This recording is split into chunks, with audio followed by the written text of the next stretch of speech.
I want you to imagine something for a moment. Picture the date, July 25th, 1944. You're in Normandy, and for 6 straight weeks, the sound of American artillery has been the soundtrack to your life, this constant, grinding, nerve-shattering noise. But then, it stops. Complete silence. An unnatural quiet just falls over the entire battlefield. Now, if you're a veteran German soldier dug into the earth, that's silence. It isn't a relief. No, it's the scariest sound you've ever heard. Right. Let's really dig into this quote. General Fritz Barline. This was a man who knew war. His soldiers had faced the absolute worst the world had to offer. They'd survived the Soviet god of war on the Eastern Front. They'd endured the British pounding at El Alamein. These guys thought they knew what hell sounded like.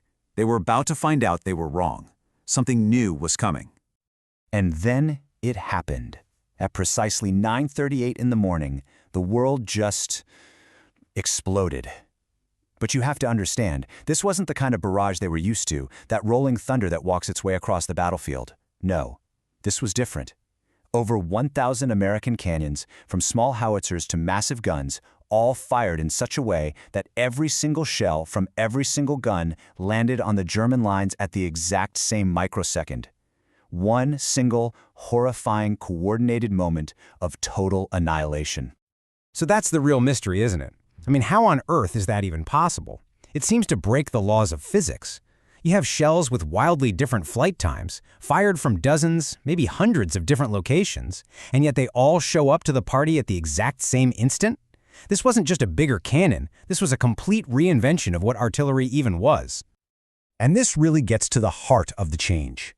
For literally centuries, artillery was an art form. It was about the skill of the gun crew, about rolling barrages with predictable patterns that a good soldier could react to.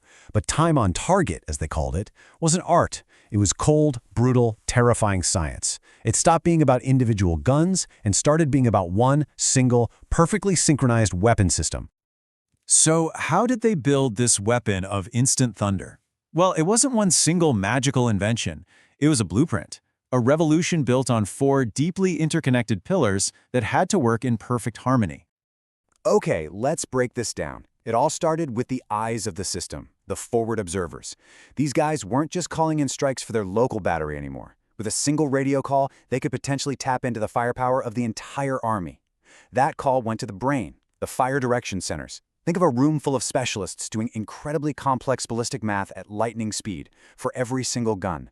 That brain was then connected by a massive nervous system, a web of thousands of miles of telephone wire and backup radio nets, making sure the commands always got through.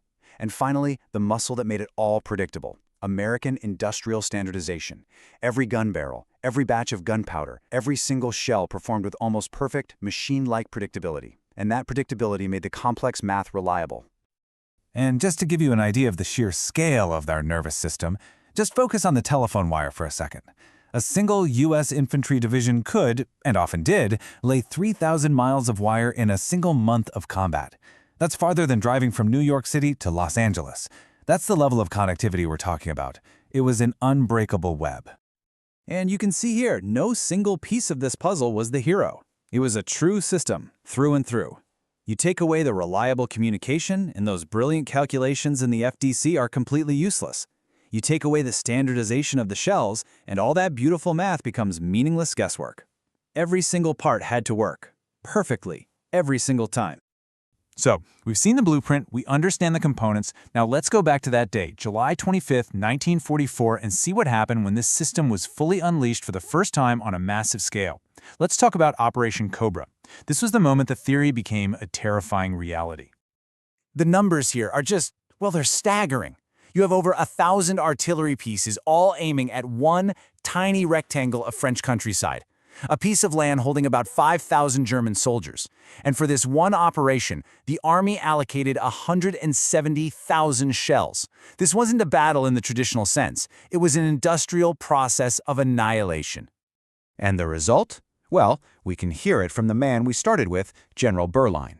His elite Panzer Lehr division, one of the best units in the entire German army, for all intents and purposes, just ceased to exist as a fighting force in a matter of minutes. The psychological shock was just as bad as the physical destruction.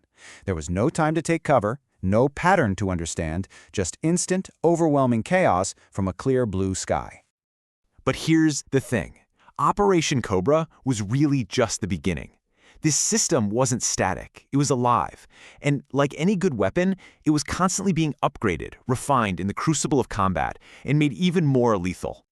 We saw early demonstrations in Italy. Then, in the Falaise pocket, they used it to slam the door shut on an entire German army, creating what became known as the Corridor of Death. In the dense, nightmarish Hergen forest, they adapted, developing tree-burst missions, detonating shells in the treetops to rain splinters and steel down on men in foxholes. But the deadliest evolution of all was still to come, in the dead of winter, 1944.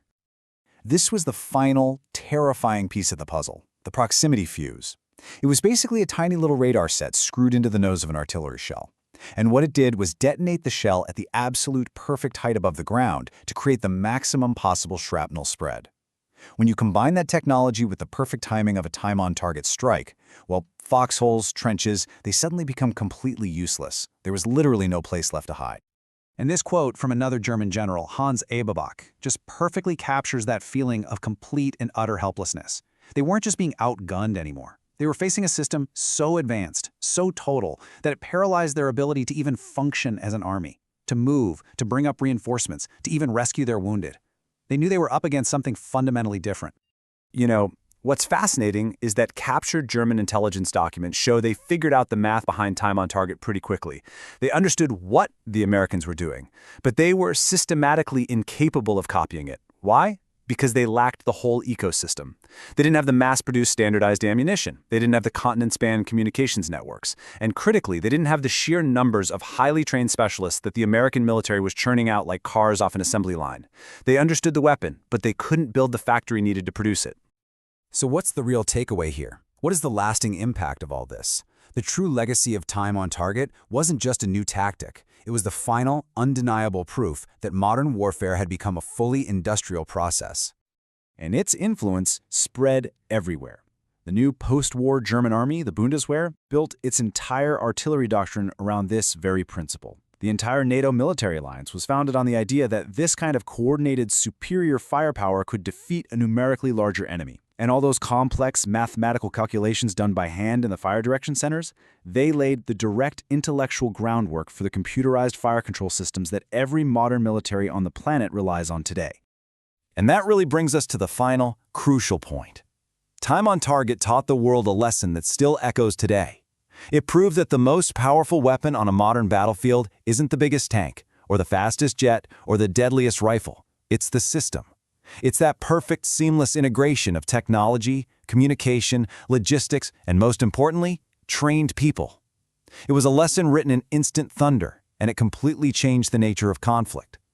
And it leaves us with a question that's just as relevant in a modern office as it was on a Normandy battlefield.